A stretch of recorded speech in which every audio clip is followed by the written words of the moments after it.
कहानी की शुरुआत होती है हॉस्पिटल से, जहां हम एक इन्फेक्टेड आदमी को देखते हैं जिसे एक हॉस्पिटल में बीमार होने के कारण रखा गया था। तभी वहां पर एक नर्स आती है जो कि उसे दवा खिलाने के लिए आई थी, और जैसे ही नर्स उसके पास आती है तो फिर वो इन्फेक्टेड आदमी उल्टियां करने लगता है। अब देखते ही देखते वो नर्स के ऊपर अटैक कर देता है। नर्स चिल्लाकर बाकी स्टाफ वालों को वहां पर बुलाती है, लेकिन वो आदमी इतना खूंखार होता है कि वहां पर आए हुए सभी नर्स और स्टाफ को बुरी तरीके से खत्म कर देता है। इसके बाद हम शहर के एक स्ट्रीट क्लब को देखते हैं जिसे ब्लू जैन नाम की एक लड़की चलाती है। दरअसल ब्लू बहुत ही सालों से इस क्लब में काम किया करती थी और उसने बहुत ही मेहनत से पैसे जोड़कर इस क्लब को ही खरीद लिया और अब वो खुशी खुशी इस क्लब को चलाती है। और इसी दौरान वो अपने वर्कर्स का भी बहुत ही ज्यादा ख्याल रखती है। उसका मैनेजर श्रेमी उस क्लब को मैनेज करता है और साथ ही वो ब्लू को भी बहुत ही ज्यादा पसंद करता है। लेकिन ब्लू की पहले से ही शादी हो चुकी थी और उसका हस्बैंड लुकस एक एक्सीडेंट में मारा गया था, जिससे ब्लू बहुत ही ज्यादा प्यार किया करती थी और इसलिए वो अब दोबारा शादी नहीं करना चाहती है। उसका एक बेटा भी होता है जिसका नाम लोगन है और उस स्ट्रीट क्लब में बहुत ही खूबसूरत लड़कियां काम किया करती थी। और तभी हम बारटेंडर टोनी को देखते हैं जो कि क्लब में आई हुई एक नई स्ट्रीट डांसर के साथ फ्लर्टिंग करने की कोशिश करता है,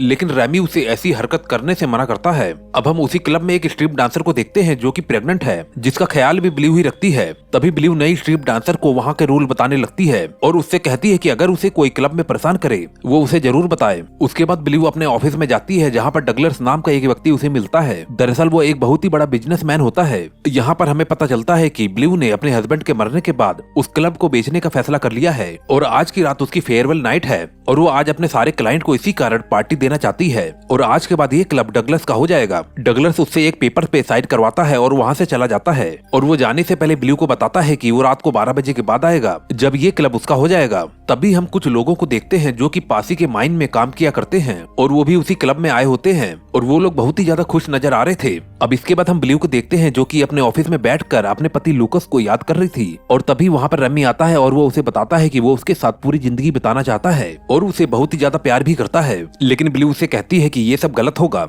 यहाँ पर हमें पता चलता है कि रेमी ब्लू का सबसे अच्छा दोस्त था और यही कारण है कि वो ब्लू को प्रोटेक्ट करने के लिए हर समय उसके आसपास रहता है। इस दौरान वो ब्लू को भी पसंद करने लगता है। इसी दौरान हम उन्हीं वर्करों को देखते हैं जो कि बहुत ही ज्यादा खुश थे और वहाँ पर मौजूद एक वेट्रेस को खाने का ऑर्डर दे रहे थे। तभी एक वर्कर अपने साथी से माइन के बारे में बात करने लगता है, लेकिन उसका एक दोस्त रोकता है और चुप करा देता है। ऐसा लगता है कि माइन को लेकर उनके बीच कुछ राज छुपा हुआ है। इस कारण ही उसका दोस्त उसे चुप करा देता है और उसे कहता है कि हमें यहाँ पर माइन के बारे में कोई भी बात नहीं करनी चाहिए। अब परेशान ब्लू क्लब से बाहर आती है जहाँ पर वो देखती है कि 2 लड़के उसकी बाइक से छेड़छाड़ कर रहे होते हैं और वो उन्हें ऐसा करने से रोकती है, लेकिन उनमें से एक लड़का उस बाइक को खरीदना चाहता है। लेकिन ब्लू उस बाइक को नहीं बेचना चाहती थी क्योंकि वो बाइक उसकी हस्बैंड की थी। तभी ये बात सुनकर वो लड़का उसका मजाक उड़ाने लगता है। ब्लू अपने पास रखे हुए बेसबॉल से उसे फेंक कर मार देती है, जिससे उस लड़के का दांत टूट जाता है। दरअसल ब्लू एक बेसबॉल प्लेयर हुआ करती थी। अब लड़का भी बड़े गुस्से में आ जाता है और ब्लू के ऊपर अटैक करने के लिए उसके पीछे जाता है, लेकिन ब्लू जल्दी से क्लब के अंदर आ जाती है। तभी वो लड़का भी क्लब के अंदर आ जाता है, लेकिन एक माइन वर्कर उस लड़के को रोकता है। वो वर्कर उस लड़के को क्लब के बाहर फेंक देता है। इसके बाद ब्लू उस वर्कर को थैंक यू बोलती है। तभी ब्लू उनसे पूछती है कि वो लोग कहाँ से आए हैं। तभी एक वर्कर बताता है कि वो लोग पास के माइन में ही काम करते हैं। तभी उन वर्कर्स में से एक वर्कर को देखते हैं जिसके नाक में से उसी तरह का काला लिक्विड निकल रहा था जैसा कि उस हॉस्पिटल वाले पेशेंट को निकल रहा था। इसके बाद उसकी हालत खराब होने लगती है। वो बिना किसी को बताए वहाँ से उठकर वॉशरूम की तरफ निकल जाता है और ब्लू सभी वर्कर्स को एंजॉय करने के लिए कहकर वहाँ से चली जाती है। तभी हम उसी वर्कर को देखते हैं जो कि बाथरूम में था। अब उसके मुंह से, नाक से, कान से बहुत ही सारा काला लिक्विड निकल रहा होता है और वो खून की उल्टियां भी कर देता है। ऐसा लग रहा था कि उसके ऊपर भी इन्फेक्शन हो चुका है। अब हम उन्हीं वर्करों में देखते हैं कि जिनमें से एक वर्कर की तबीयत खराब होने लगती है। अब वो भी वॉशरूम की तरफ आगे बढ़ता है। यहाँ पर उसे उसका दोस्त कहीं पर भी नजर नहीं आता है। तभी हम देखते हैं कि वो इन्फेक्टेड हुआ वर्कर पीछे से अपने दोस्त के ऊपर अटैक कर देता है और उसे भी इन्फेक्टेड कर देता है। दूसरी तरफ लोग इन सब बातों से अनजान क्लब में एंजॉय कर रहे होते हैं और नई स्ट्रिप डांसर अपना डांस परफॉर्म कर रही थी, जिससे ब्लू बहुत खुश होती है। अब हम दूसरी तरफ एक वेट्रेस को देखते हैं जो कि 2 लोगों के साथ कुछ कर रही होती है और तभी इन्फेक्टेड आदमी आता है और इन तीनों को बहुत ही बेरहमी से खत्म कर देता है। इसके बाद हम ब्लू के बेटे लोगन को देखते हैं जो कि पुलिस से भागता हुआ ब्लू के पास आता है और वो उससे कहता है कि वो उसे पुलिस से बचा ले।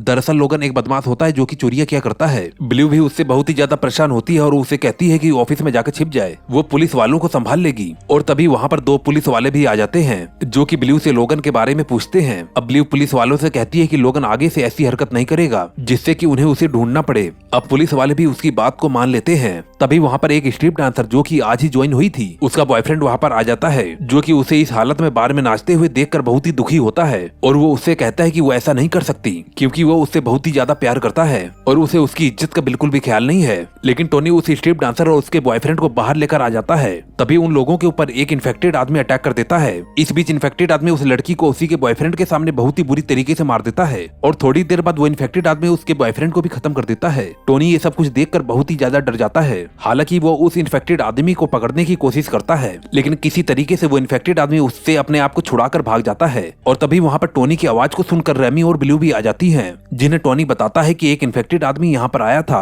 उसने उस स्ट्रिप डांसर को और उसके बॉयफ्रेंड को बहुत ही बुरी तरीके से खत्म कर दिया। ऐसा लग रहा था कि वो किसी ऑयल्स का शिकार हो गया है और उसकी हरकतें किसी ज़ॉम्बी की तरह थी। इसके बाद ब्लू और रेमी उसकी लाशों को ले जाकर किचन में छिपा देती हैं। अब ब्लू को उन्हीं वर्करों पर शक होता है, क्योंकि वो लोग अजीब तरीके की हरकतें कर रहे थे और ब्लू को लग रहा था कि वो लोग उससे कुछ जरूर छिपा रहे हैं। और तभी ब्लू उनके लीडर से बात करती है कि आखिर वो लोग कौन हैं, वो इस क्लब में क्यों आए हैं। दरअसल वो वर्कर उन्हें बताता है कि आज उनको खुदाई करते हुए माइन में बहुत ही सारा तेल मिला। इसके बाद उन्होंने सोचा कि वो लोग इस तेल को बेचकर बहुत ही सारे पैसे कमा लेंगे। इस बात को वो सभी लोगों से छिपाना चाहते थे और वो यहाँ पर एंजॉय और सेलिब्रेट करने आए हैं, क्योंकि वो कुछ ही दिनों में अमीर बनने वाले हैं। और उन लोगों को लगता है कि वो लोग अगले दिन जाकर वहाँ से बहुत ही सारा ऑयल निकाल लेंगे और उन्हें मार्केट में बेच देंगे। लेकिन अब उन लोगों को पता चल गया है कि माइन में मिला हुआ काला पदार्थ ऑयल नहीं बल्कि कुछ और है। अब इस बात से हमें पता चलता है कि उस ब्लैक लिक्विड से ही सभी लोग इन्फेक्टेड हुए हैं। और इसी बीच वो वर्कर भी खून की उल्टियां करने लगता है और थोड़ी देर बाद वो भी इन्फेक्टेड हो जाता है। देखते ही देखते वो वहाँ पर मौजूद लोगों पर अटैक कर देता है, लेकिन पुलिस वाला उसे रोकता है और उसके ऊपर गन पॉइंट कर देता है। उसका साथी भी इन्फेक्टेड हो गया था और वो पुलिस वाले को एक चाकू से खत्म कर देता है।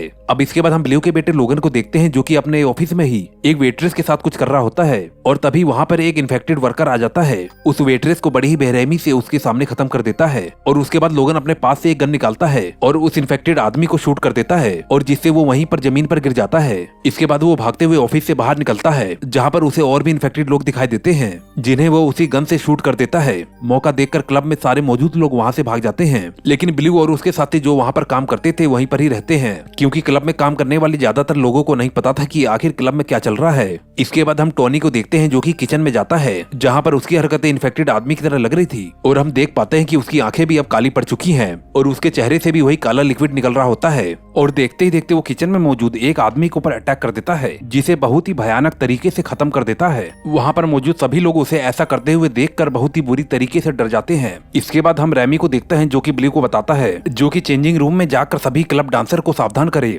और यहाँ से निकलने में उनकी मदद करे। अब वहीं लोगन वहाँ पर पड़ी लाशों को ठिकाने लगाता है। इसके बाद हम ब्लू को देखते हैं, जो कि स्ट्रिप डांसर को बताती है कुछ इन्फेक्टेड लोग क्लब में घुस आए हैं और लोगों को बहुत ही भयानक तरीके से मार रहे हैं। और तभी वहाँ पर एक इन्फेक्टेड लड़का आ जाता है और वहीं पर मौजूद एक लड़की को बड़े ही खतरनाक तरीके से मार देता है। ब्लू को उस इन्फेक्टेड लड़के पर बहुत ही ज्यादा गुस्सा आता है, क्योंकि वो अपने क्लब में काम करने वाले हर व्यक्ति को अपनी फैमिली समझती है। वो उसके ऊपर बॉल से अटैक करती है और वो उस प्रेग्नेंट और बाकी की लड़कियों को वहाँ से लेकर भाग जाती है। इसके बाद हम लोगन को देखते हैं, जो कि लाशों को ठिकाने लगा रहा था, लेकिन तभी एक वर्कर एक बार फिर से खड़ा हो जाता है और रेमी के ऊपर अटैक करने लगता है। लेकिन तभी वहाँ पर एक स्ट्रिपर लड़की आती है, जो कि अपनी गन से उस आदमी को मार गिराती है। इसके बाद वहाँ पर मौजूद सभी लोग देखते हैं, एक एक करके मारे जा चुके इन्फेक्टेड लोग फिर से खड़े हो रहे हैं। इस बात से इन लोगों को अंदाजा हो जाता है कि इन्हें खत्म नहीं किया जा सकता, जिससे वो सभी लोग बहुत ही ज्यादा डर जाते हैं। इसके बाद ब्लू अपने साथ एक स्ट्रिपर और उस प्रेग्नेंट लड़की को लेकर किचन में जाती है, जहाँ पर उन्हें लगता है कि वो लोग वहीं पर ही सेफ रहेंगे। और तभी वहाँ पर उन्हें टॉनी नजर आता है और ब्लू को लगता है कि शायद वो अभी भी उसी क्लब में मौजूद था, जो कि प्रेग्नेंट लेडी पर अटैक कर देता है।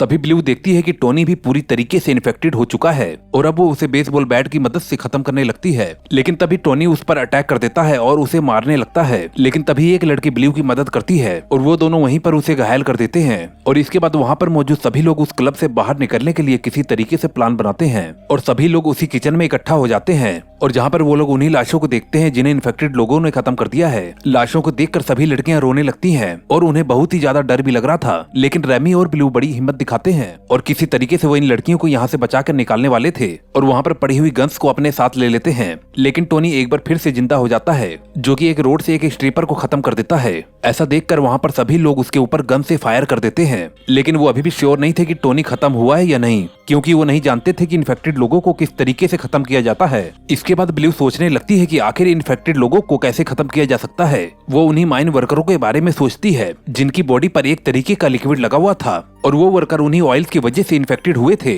वो किसी तरीके से अपना दिमाग लगाती है और सभी लोगों को बताती है कि शायद हम उन इन्फेक्टेड लोगों को पानी की मदद से खत्म कर सकते हैं, क्योंकि पानी और ऑयल कभी भी एक साथ नहीं रह सकते। इसलिए वो दौड़कर बेसिन के पास से एक नल से पानी निकालने लगती है, लेकिन उस नल से पानी नहीं निकलता, क्योंकि अब उस होटल का नया मालिक डगलस पानी की सप्लाई को बंद कर देता है, क्योंकि अब रात के 12 बज चुके थे और अब ये होटल डगलस का हो चुका था। इसलिए रेमी उन्हें बताता है कि यहाँ पर उन्हें बियर्स की बहुत ही सारी बोतल मिल सकती है, जिसकी मदद से वो इन्फेक्टेड लोगों को खत्म कर सकते हैं। रेमी और ब्लू बाहर जाकर बियर लाने के लिए आगे बढ़ते हैं और तभी रास्ते में उनके ऊपर एक इन्फेक्टेड आदमी अटैक कर देता है और वो रेमी को मारने ही वाला होता है, लेकिन तभी ब्लू एक बियर के बोतल को खोल देती है और उस बोतल की बियर उस इन्फेक्टेड आदमी के ऊपर जाकर गिरती है और जिसकी वजह से वो इन्फेक्टेड आदमी वहीं पर ही मारा जाता है। लेकिन एक इन्फेक्टेड आदमी अपने हाथों में चाकू लिए रेमी के गले पर मार देता है, जिससे रेमी की वहीं पर ही मौत हो जाती है। इसे देखकर ब्लू को बहुत ही ज्यादा गुस्सा आता है और वो अपनी बॉल से उस इन्फेक्टेड आदमी पर अटैक कर देती है और एक बियर को उसी के चेहरे पर डाल देती है, जिससे वो इन्फेक्टेड आदमी भी वहीं पर ही मारा जाता है। जिसके बाद हम होटल के अंदर मिस्टर डगलस को देखते हैं, जो कि अपने साथ कागजात लेकर वहाँ पर पहुंचा था, जो कि क्लब का असली मालिक बन चुका था। वो ब्लू को बताता है कि वो अब इस होटल का पूरी तरीके से मालिक बन चुका है और वो ब्लू को कहता है कि तुम्हें अब यहाँ से जाना होगा। अब ब्लू उसे बताती है कि उसने ये होटल क्यों खरीदा था, क्योंकि उसे लगता था कि शायद इस होटल के नीचे बहुत ही सारा तेल है, जिसे पाकर वो बहुत ही अमीर हो जाएगी। उसकी ये बातें सुनकर डगलस उसे बताता है कि वो बिल्कुल सच कह रही है, इस होटल के नीचे बहुत ही सारा ऑयल है और वो इसी कारण इस होटल को खरीदने में रुचि रख रहा था। लेकिन तभी वहाँ पर एक इन्फेक्टेड आदमी आता है, जो कि अपने साथ एक चैन शो लेकर आया था। वो चैन शो से डगलस के ऊपर अटैक करता है, जिससे डगलस की वहीं पर ही मौत हो जाती है। इसके बाद इन्फेक्टेड आदमी ब्लू को खत्म करने के लिए आगे बढ़ता है, लेकिन ब्लू किसी तरीके से अपने आप को बचाकर वहाँ से भाग जाती है। दूसरी तरफ हम उस प्रेग्नेंट लड़की और लोगन को देखते हैं। प्रेग्नेंट लड़की को दर्द होने लगता है और अब किसी भी टाइम उसकी डिलीवरी हो सकती है। लोगन सोचता है कि वो इस लड़की को यहाँ से हॉस्पिटल तक नहीं ले जा सकता और वो किसी तरीके से उस लड़की की डिलीवरी वहीं पर ही कर देता है, जिसकी एक बेबी गर्ल पैदा होती है। अब वहीं पर एक इन्फेक्टेड आदमी आ जाता है, जो कि उस लड़की को वहीं पर घायल कर देता है, जो कि अभी अभी माँ बनी थी। अब लोगन वहीं पर ही पड़ी एक बियर की मदद से उस इन्फेक्टेड आदमी को खत्म कर देता है और वो उस लड़की के पास जाकर उसे संभालने की कोशिश करता है, लेकिन अब वो लड़की मरने वाली होती है, जो कि लोगन को कहती है कि वो अब उसकी बच्ची का ख्याल रखेगा। दूसरी तरफ अब हम ब्लू को देखते हैं, जो कि क्लब से बाहर आ जाती है, जहाँ पर उसे वही लड़का नजर आता है, जो कि उसकी गाड़ी के साथ छेड़छाड़ कर रहा था और वो उसके ऊपर अटैक करने की कोशिश करता है, लेकिन ब्लू उसे वहीं पर ही घायल करके उसे नीचे गिरा देती है। लेकिन अब वो लड़का एक बार फिर से खड़ा हो जाता है और तभी लोगन वहाँ पर अपनी कार लेकर पहुंच जाता है और उस लड़के को हिट कर देता है, जिससे एक बार वो लड़का फिर से वहीं पर नीचे गिर जाता है और लोगन उसके ऊपर बाथरूम कर देता है, जिससे उसकी पूरी बॉडी जलने लगती है और वो इन्फेक्टेड आदमी भी मारा जाता है। इसके बाद वो उस क्लब को आग लगा देता है, ताकि वहाँ पर मौजूद सभी इन्फेक्टेड लोग एक साथ मारे जाएं और वो दोनों अपनी बाइक पर बैठकर जाने लगते हैं। अब रास्ते में हम लोगन की नाक से उसी लिक्विड को निकलते हुए देखते हैं। इस बात से अब हम लोग समझ जाते हैं कि लोगन भी अब इन्फेक्टेड हो चुका है, जो कि अपने हाथ में रखी हुई उस छोटी सी बच्ची को गाड़ी से नीचे फेंक देता है और अब ये स्टोरी यहीं पर ही खत्म हो जाती है। अगर आपको थोड़ी सी भी स्टोरी पसंद आई हो तो कृपया करके चैनल को लाइक जरूर कर देना। Okay bye.